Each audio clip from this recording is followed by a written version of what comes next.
I was a younger man, I actually worked in a retail warehouse-based setting for a certain amount of time. Little did I know that the periods of time there would have been some of the best in my life due to the people that I had met and circumstances that I later found myself in as a result of the time there. These stories are some of the memories of mine that I recollected from then, in no particular order from when they had occurred. Autumn at the warehouse meant that where I lived at the time naturally had it that there would be occasionally windy days. Gusts of wind meant that rubbish and debris from around the outer landscaping area would sometimes be everywhere, and it wasn't exactly appealing to look at from a customer point of view. And management usually had the parking lot attendants handle the cleaning of such to freshen up visual presentations. This particular day had Andrew being asked to do more than usual in the interior and exterior landscaping areas. It was one of those rare days that I came in for an afternoon shift, and venturing into the interior landscaping area of the warehouse, I already saw him doing massive amounts of work. Having my own work to do, we greeted each other and we went about our own assignments and tasks. I learned that Darrow had the day off, so it would be me as well as him and some other co-workers, which dampened the mood a bit, but I could tell that he was a bit anxious and perhaps even angry. A new assistant manager for the warehouse summoned the both of us to the exterior landscaping area and explained to us that due to it being a windy autumn day, it wasn't up to standard and all of the outside area needed to be cleaned up.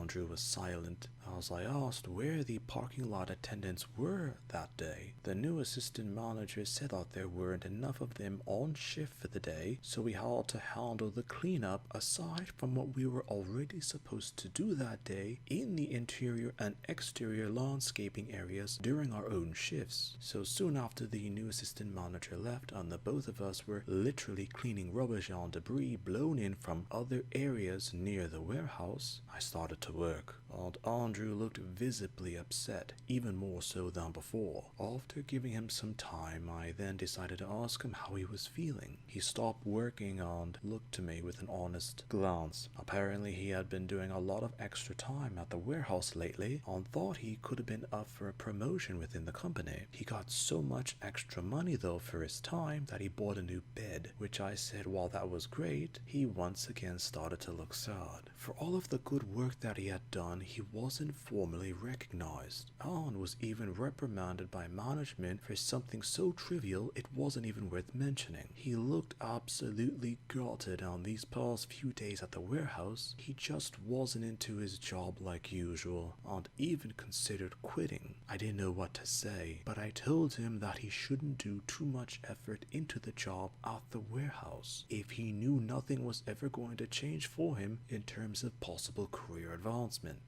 Despite him being a brilliant worker, I mentioned to him that he should think about going elsewhere in his career and not remain at the warehouse. But when the time came, that was then. As for now, the both of us needed to continue working at the warehouse, only doing more so than what was occasionally needed. Listening to what I had said about working, Andrew later gathered his composure, agreed with me, and we eventually cleaned up the rubbish from the exterior landscaping area and went back inside to complete the duties that we had for the day. From then on, Andrew used this judgment when giving effort to handle assignments at the warehouse. A few months later though, I learned that the new assistant manager for the warehouse was actually sacked for ironically doing too much for the warehouse.